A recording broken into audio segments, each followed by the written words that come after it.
Pemirsa, terima kasih Anda masih bersama Kominfo Newsroom.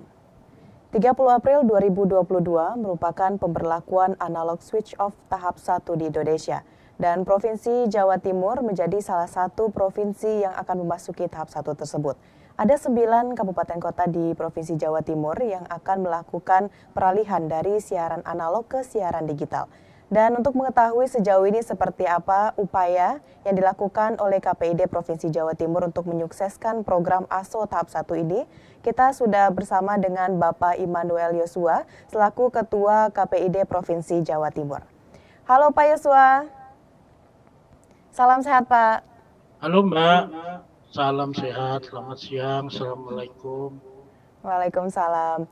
Pak Yosua, ini terkait dengan analog switch off tahap 1, ternyata Provinsi Jawa Timur juga merupakan provinsi yang akan mengikuti tahapan 1 dari ASO tersebut. Dari berbagai upaya yang telah dilakukan oleh pemerintah, oleh KPID Provinsi Jawa Timur, sejauh ini seperti apa saja Pak upaya yang kita lakukan untuk dapat menyukseskan analog switch off tahap 1 ini Pak Yosua? Baik, terima kasih Mbak. Jadi kalau ditanya upayanya apa, nomor 1 kami akan melakukan kegiatan ataupun upaya yang bersifat sinergi, yaitu antara KPID tentunya dengan KPI Pusat, juga dengan Kominfo Pusat dan juga di Kominfo Provinsi Jawa Timur. Nah, upaya yang kami lakukan tentu saja nomor 1 sosialisasi. Yang kedua kami melakukan proses inventarisasi permasalahan di lapangan. Karena kami KPID Jawa Timur memiliki konsen dan memiliki kepentingan ASO di Jawa Timur tahap 1 harus sukses. Nah, salah satu hal yang dapat mengurangi upaya itu ataupun dapat menghambat kesuksesan adalah kondisi lapangan. Nah, kondisi lapangan ini kami inventarisir beberapa hal yang kami anggap dapat menghambat. Di situ kami akan sampaikan kepada pihak terkait. Harapannya apa? Supaya ASO di tahap 1 ini yang kalau orang bilang kan ini kan tahap tahap deg-degan, berdebar-debar, ini sukses apa enggak, ini dapat berjalan dengan baik dan beberapa kabupaten kota yang menjadi sasaran ASO tahap 1 itu memang daerah yang memang banyak blank spotnya, itu yang pertama. Yang kedua, tingkat pengguna televisi dulu terestrial analog ini cukup tinggi, tetapi karena blank spot mereka harus berlangganan media lain. Nah, sebagai contoh misalnya Pacitan, ini bermasalah. Lalu 3 kabupaten di Madura, ini juga banyak blank spotnya. Banyuwangi sebagian blank spot. Lalu Lumajang Jember juga.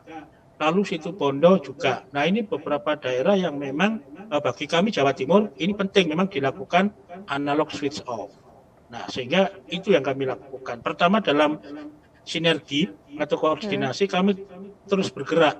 Lalu yang kedua, kami akan melakukan proses pantauan dan kajian sederhana di lapangan. Kalau ada temuan yang kemungkinan akan menghambat ASO, ya monggo kami akan sampaikan supaya ada solusi. Itu yang paling penting toh Mbak. Jadi sebagus apapun program ketika tidak dikaji problem di lapangan, kecil-kecil dibiarkan lama-lama kan ya jadi permasalahan besar dan dapat menjadi penghambat kesuksesan ASO kan gitu Mbak. Ya, baik. Pak Yosua mengatakan bahwa masih banyak daerah yang blank spot di Provinsi Jawa Timur. Lalu sejauh ini upaya apa yang telah kita lakukan dari KPID Jawa Timur, Pak, untuk meminimalisir hal tersebut sehingga masyarakat nantinya bisa menikmati siaran televisi? Ya, yang kami lakukan yang pertama tentu saja dalam kegiatan ASO ini domain kami kan isi siaran terkait dengan proses administratif termasuk pembagian set-top box. Itu adalah kewenangan Kominfo dengan pihak terkait. Lalu yang kedua terkait dengan hal-hal yang bersifat teknis di lapangan, ini tentunya juga ada Kominfo di sana. Yang kami lakukan hari ini yang pertama adalah kami berkoordinasi dengan pihak terkait. Ketika ada permasalahan sekecil apapun, kami akan sampaikan. Kami sampaikan permasalahan ini dengan tujuan supaya hal yang mendasar terkait dengan hambatan lapangan ini bisa dipahami, diketahui, dan diatasi sejak dini. Lalu hal yang kedua yang kita sampaikan, terutama kepada lembaga penyiaran, terutama televisi yang menggunakan fasilitas analog, fasilitas terestrial, itu supaya mereka masih mensosialisasikan ASO. Dan kami minta kepada lembaga penyiaran ini ketika ketemu dengan narasumber, mungkin dialog dan lain-lain, mungkin kepala daerah, jajaran di kabupaten kota yang saat ini sedang mengalami ASO, ini supaya mereka juga menitipkan pesan itu. Dan yang menarik Mbak, di Jawa Timur ini radio dan TV kabel, jadi lembaga penyiaran berlangganan kabel ini juga mensosialisasikan ASO. Padahal sebetulnya kalau kita bicara terkait dengan persaingan media, dua media penyiaran ini kan memang cukup terdampak dengan ASO. Tapi ya alhamdulillah puji Tuhan di Jawa Timur ini mereka berkomitmen bersama untuk mensukseskan ASO. Nah itu yang membanggakan kami karena masyarakat Jawa Timur pada prinsipnya sangat mendukung ASO. Cuma memang ada beberapa permasalahan yang harus diselesaikan.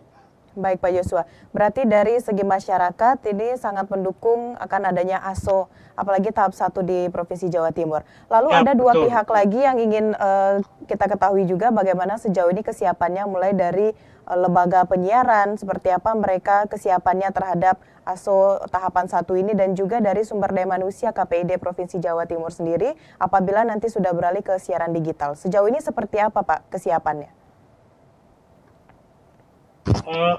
Baik, yang pertama terkait dengan lembaga penyiaran. Lembaga penyiaran pada prinsipnya nih Mbak ya, pada prinsipnya lembaga penyiaran ini memiliki kerinduan besar untuk menggabungkan diri dengan ASO. Tetapi hari ini mereka mengalami kegamangan.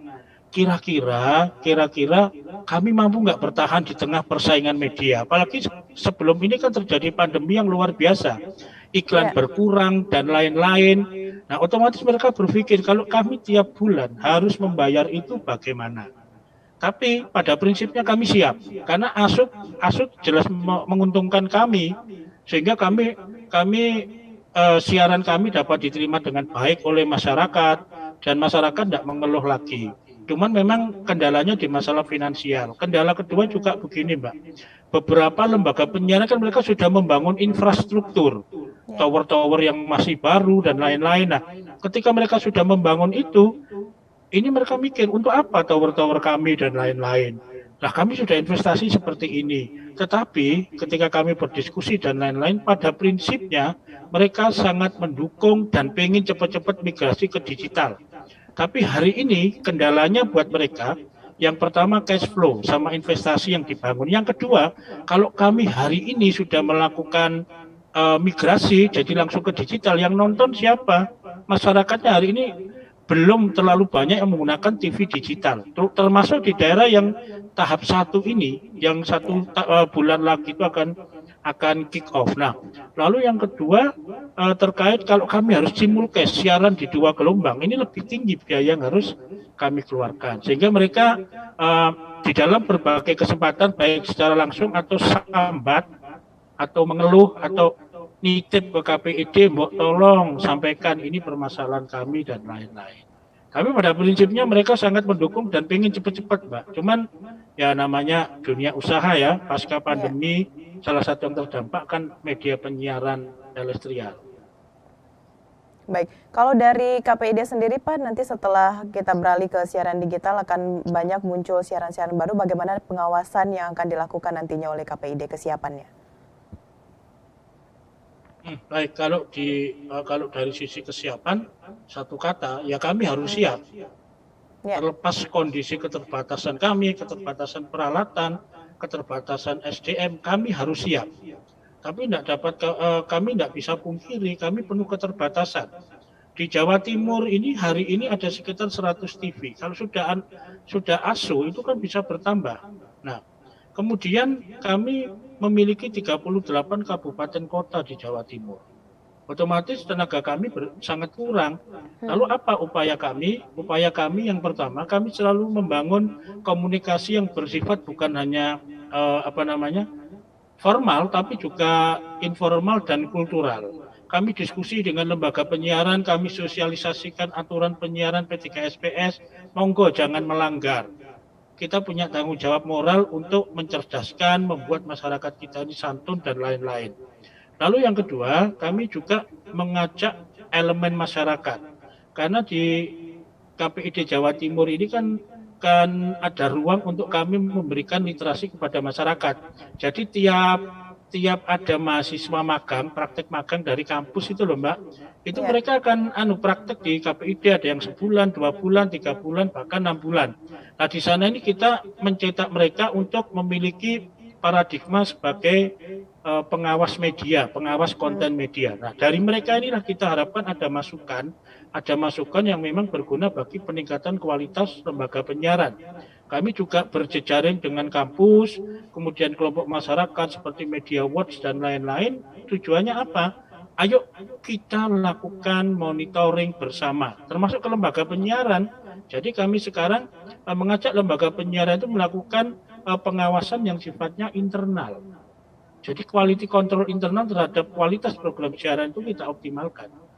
Karena memang itu satu-satunya jalan. Dengan makin banyaknya TV, kalau semua sistem itu jalan, saya kira tidak ada masalah. Karena semua berlomba-lomba untuk menyajikan acara yang bagus. Iya. Itu yang Berarti mau tidak mau KPID Jawa Timur memang harus siap ya Pak ya dalam peralihan siaran dari analog ke digital. Ya. Baik, Pak Yosua, masyarakat Jawa Timur memang sudah sangat antusias terhadap analog switch off ini. Namun tadi Bapak menyampaikan ada kendala seperti tidak semuanya menggunakan TV digital. Tentunya hal ini bisa dibantu dengan adanya set-top box. Sejauh ini apakah kita sudah ada pembagian set-top box di Jawa Timur? Tapi kalau misalkan belum, kira-kira apa langkah ke depannya Pak? Biar masyarakat juga mengetahui mengenai set-top box. Ya baik, makasih Mbak. Jadi terkait dengan set-top box, kami KPID Jawa Timur sifatnya menjadi supporting system dari pihak-pihak yang memang bertanggung jawab di dalam proses ini. Yang pertama Kominfo, yang kedua tentunya kan penyelenggara MUK ya. Mereka bertanggung jawab dan kami sudah memantau data-data yang dikeluarkan oleh Kominfo sampai titik di desa. Di desa kan ada ini multiplexer apa yang harus membagi berapa jumlahnya. Nah, tetapi dalam konteks ini kami hanya sebagai supporting system. Kami bukan yang utama, sehingga kami tidak bisa melakukan intervensi. Sehingga terkait dengan set-top box yang kami lakukan, kami mendorong lembaga penyiaran, kami mendorong mitra KPID untuk mensosialisasikan adanya set-top box. Jadi nggak terbatas set-top box yang dibagikan pada keluarga miskin. Itu kami nggak terpaku di situ. Kadang-kadang di radio pun kami selalu diskusi, kami tanya, apakah mereka sudah tahu tentang set-top box. Nah, sementara di media sosial kami, di beberapa alat peraga kami sosialisasikan terkait dengan penggunaan set-top box ini. Nah, terkait dengan pembagian set-top box, kami hari ini sedang melakukan proses inventarisasi dan kami akan berkoordinasi dengan pihak terkait. Dalam hal ini tentunya akan Kominfo Pusat dan juga multiplexer pemenang MUK di daerah masing-masing sesuai data kami. Kami sedang berkomunikasi, kami ajak diskusi kira-kira kendalanya bagaimana.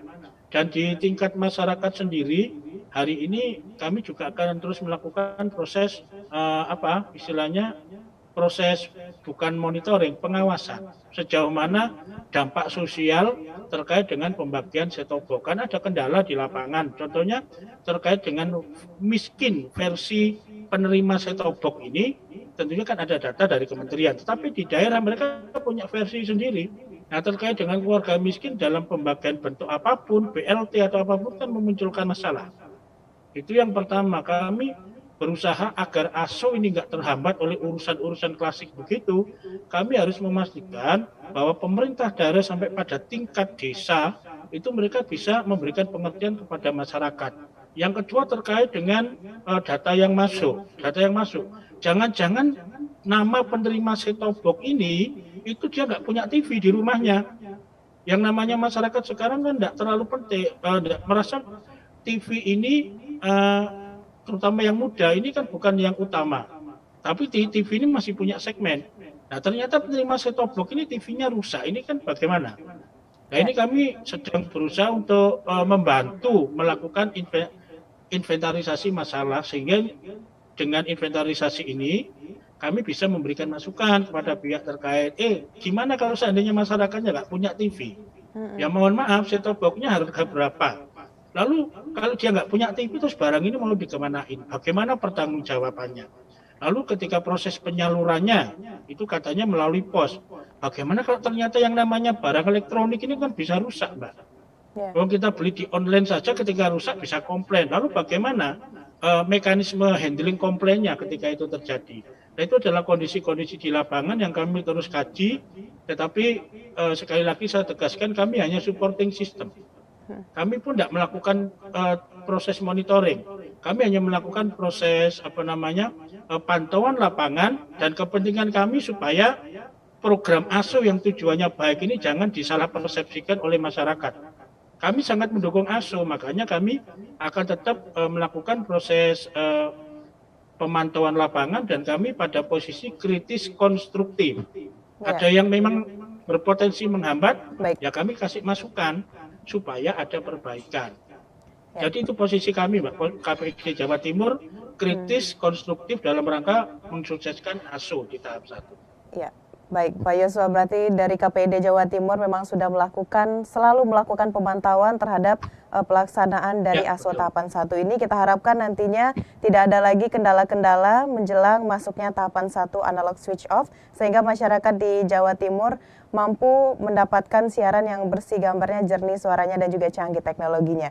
Baik, terima kasih Bapak Immanuel Yosua selaku Ketua KPID Provinsi Jawa Timur telah hadir dalam Dialog Kominfo Newsroom kali ini. Terima kasih Bapak, salam sehat. Salam sehat, selamat siang. Baik pemirsa, itulah dialog kita bersama dengan Ketua KPID Provinsi Jawa Timur mengenai kesiapan dari Jawa Timur dan juga upaya yang telah dilakukan oleh KPID Jawa Timur terhadap analog switch off tahap 1. Pemirsa, tetaplah bersama Kominfo Newsroom karena setelah jeda kami akan kembali dengan berbagai informasi lainnya.